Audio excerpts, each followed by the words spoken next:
గుండెపోటు వచ్చిన వారికి అత్యవసర పరిస్థితుల్లో సిపిఆర్ ప్రక్రియ ద్వారా ప్రాణాలు కాపాడొచ్చని గాంధీ మెడికల్ కళాశాల అల్యూమిని అసోసియేట్ సభ్యుడు మహేశ్వర్ రెడ్డి స్పష్టం చేశారు. గాంధీ ఆసుపత్రిలో జనహిత స్వచ్ఛంద సంస్థ ఆధ్వర్యంలో ఉచితంగా సిపిఆర్ శిక్షణ తరగతులను నిర్వహించారు. శిక్షణ తరగతులకు వైద్య విద్యార్థులతో పాటు వివిధ కళాశాలలకు చెందిన విద్యార్థులు, ఎన్సీసీ విద్యార్థులకు సిపిఆర్ పై అవగాహన కల్పించారు. అనంతరం విద్యార్థులకు శిక్షణ ధృవపత్రాలను అందజేశారు. గుండెపోటుకు గురైన వారి ప్రాణాలను రక్షించే క్రమంలో అత్యవసర పరిస్థితుల్లో సిపిఆర్ చేస్తే ప్రాణాలు రక్షించవచ్చు అని అన్నారు. ఆకస్మికంగా ఎవరి గుండె కొట్టుకోకపోతే దానికి సడన్ కార్డియక్ అరెస్ట్. ఈ సడన్ కార్డియక్ అరెస్ట్ అనేది ప్రపంచవ్యాప్తంగా ఒక ప్రజా ఆరోగ్య సమస్య. అయితే అకస్మాత్తుగా ఎవరికన్నా సడన్ కార్డియక్ అరెస్ట్ జరిగితే ఆ సమయాన ఆ వ్యక్తిని కుప్పకూలిన వ్యక్తిని శాస్త్రీయంగా సిపిఆర్ ప్రక్రియతోటి మనం బ్రతికించవచ్చు, శాస్త్రీయంగా నిరూపించబడ్డది.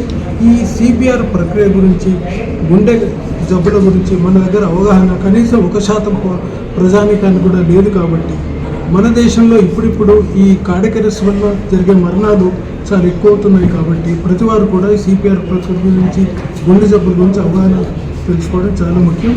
అయితే ఈ సిపిఆర్ ప్రక్రియ గురించి సాధారణ ప్రజలకే కాక గత 20 సంవత్సరాల నుంచి ఈ గాంధీ మెడికల్ కాలేజ్ అల్యూమిని సెంటర్లో వైద్యులు, వైద్య సిబ్బందికి ప్రతి వారికి కూడా ఈ శిక్షణ కార్యక్రమాలు శాస్త్రీయ ప్రమాణాలతో Gandhi medical alumni centre doctor Maheshwar Reddy గారు, డాక్టర్ రవీందర్ సూరకంటి వారి ఆధ్వర్యంలో 25 సంవత్సరాల నుంచి చేస్తున్న సందర్భాన ఈ 25 ఏళ్ల వార్షికోత్సవం సందర్భాన అందరికీ కమ్యూనిటీ సిపిఆర్ అంటే సాధారణ ప్రజలకు 3 రోజులలో హైదరాబాద్ చుట్టుపక్కల వాళ్ళందరూ కూడా ఈ సిపిఆర్ నేర్పుతున్నారు. ప్రతి వారు కూడా ఈ సిపిఆర్ ప్రక్రియ గురించి అవగాహన ఉంచుకోవడం వల్ల, తెలుసుకోవడం వల్ల కుప్పకూలిన వ్యక్తిని బ్రతికించే అవకాశం మెరుగవుతుందని ఈ భావన.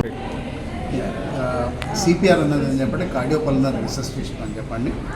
ఇదేందని చెప్పాలంటే పర్సన్ ఎవరన్నా కొలాప్స్ అయినప్పుడు హార్ట్ స్టాప్ కావడం కానీ, లేదంటే ఫాస్ట్గా బీట్ అవుతూ ఎఫెక్టివ్గా బ్లడ్ని పంప్ చేయని పరిస్థితి అవుతుంది. ఆ టైంలో ఏంటని చెప్పంటే బ్రెయిన్కు బ్లడ్ సర్క్యులేషన్ కాంప్రమైజ్ అయ్యి పడిపోవడం జరుగుతుంది.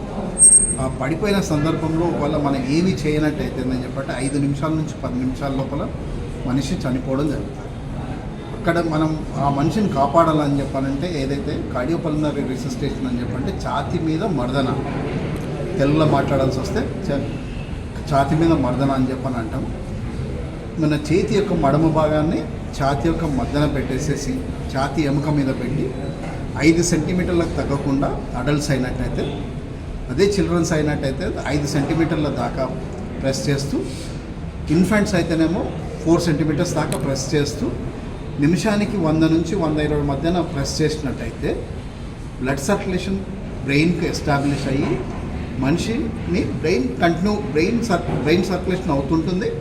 బ్రెయిన్ ఫంక్షనింగ్ కాంప్రమైజ్ కాకుండా ఉండి ఒకవేళ హాస్పిటల్కి రీచ్ అయినట్టయితే ఆయనని హాస్పిటల్లో డాక్టర్స్ ఫర్దర్గా ఇంటర్వెన్షన్ ఏమన్నా ఉన్నట్టయితే చేసి ఆయనని సేవ్ చేయడానికి వీలవుతుంది. అలా చేయని పరిస్థితి ఏంటని చెప్పంటే 5 నిమిషాల నుంచి 10 మినిట్స్ లోపల మనిషి ప్రాణం కోల్పోవడం జరుగుతుంది. అది ఒకవేళ 10 మినిట్స్ తర్వాత మనం ఏమైనా చేసినట్టు అయినా కూడా ఏంటని చెప్పంటే బ్రెయిన్ అప్పటికే డ్యామేజ్ అయ్యి ఒకవేళ ఆయన రికవర్ అయినా కూడా ఏందని చెప్పాలంటే కంప్లీట్గా రికవరీ ఉండకపోవడము, లేదని చెప్పంటే కొంత డిసెబిలిటీ తోటి ఆయన సర్వైవ్ కావాల్సిన అవసరం ఉంది.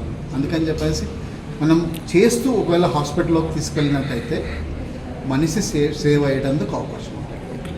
అంటే ఒక ఎగ్జాంపుల్ ఏందని చెప్పాలంటే ఎవరో ఒకరిని సేవ్ చేసిన అన్నిసార్లు మనం సేవ్ చేయగలుగుతామంటే లేదు. కానీ మన యొక్క ప్రయత్నం ఏంటని చెప్పంటే మా ప్రాణాన్ని మనిషి యొక్క ప్రాణము పోకుండా బ్రెయిన్కు ఫంక్షనింగ్ అలాగే రిటైన్ చేస్తూ హాస్పిటల్కి తీసుకున్నట్టయితే సర్వైవ్ అయ్యేటందుకు అవకాశం ఉంటుంది. ఇది ప్రతి ఒక్కరు అంటే 8th క్లాస్ చదువుతున్న అబ్బాయి దగ్గర నుంచి అందరూ చేయడానికి వీలవుతుంటుంది. అంటే ఫిజికల్గా వాళ్ళు ఫిట్ ఉంటారు. అంతకంటే తక్కువ అంటేనేమో కొంచెం కష్టము. కానీ 8th క్లాస్ పైన ఉన్న పిల్లలు అందరూ నేర్చుకొని ఉండాలి. వాళ్ళు ఎట్లయితే స్విమ్మింగ్ నేర్చుకొని ఉండాలనో, సైక్లింగ్ నేర్చుకొని ఉండాలనో, అలాగే దీన్ని కూడా నేర్చుకొని ఉన్నట్టయితే ఎక్కడో చోట దీన్ని వాళ్ళ ఫ్రెండ్స్కి అవసరం ఉండొచ్చు, నాకే అవసరం ఉండొచ్చు, నన్నే సేవ్ చేసేటందుకు అవకాశం. ఇక్కడ ఈరోజు మనం గాంధీ అలమ్నై సెంటర్లో ఏందని చెప్పానంటే ఎవ్రీ ఇయర్ ప్రతి సంవత్సరం ఎలాగైతే కమ్యూనిటీ రెస్పాన్సిబిలిటీ లాగా తీసుకొని దీన్ని కమ్యూనిటీలో ఈ సిపిఆర్ అన్నది అవేర్నెస్ రావాలనే ఉద్దేశంతో జనహిత ట్రస్ట్ వాళ్ళ సహాయంతో స్కూల్స్కు నుంచి స్టూడెంట్స్ని, కాలేజెస్ నుంచి, తర్వాత ఎన్సిసి స్టూడెంట్స్ని, పోలీస్ పర్సన్స్ని మోటివేట్ చేసి ఇక్కడ ట్రైనింగ్ ఇవ్వడం జరుగుతుంది. ఈ ట్రైనింగ్ అన్నది మీకు చెప్పడం జరిగింది. ఇది మేము ఎటువంటి ఛార్జ్ చేయట్లేదు, ఫ్రీగా చేస్తున్నాము. ప్రతి ఒక్కరు వీలైనంత మందిని వస్తున్నట్టయితే మేము చేయగలిగే ఫెసిలిటీ మేము క్రియేట్ చేస్తున్నాం. ఒకవేళ ఇక్కడికి రాలేని పరిస్థితి ఉన్నట్టయితే కూడా సబ్సిక్వెంట్ టైంలో ఒకవేళ మీరు కాంటాక్ట్ చేసినట్టయితే నేను కానీ మా ఇన్స్ట్రక్టర్స్ కానీ అందరూ హెల్ప్ చేసి ఈ కమ్యూనిటీలో కూడా ట్రైన్ చేయడానికని ట్రై చేస్తామండి. మీరేమీ పే చేయాల్సిన అవసరం ఉండదు. మేము కమ్యూనిటీలో ఈ అవేర్నెస్ అన్నది రావాలని చెప్పనే ఉద్దేశంతో ఈ ప్రోగ్రామ్ చేయడం జరుగుతుంది.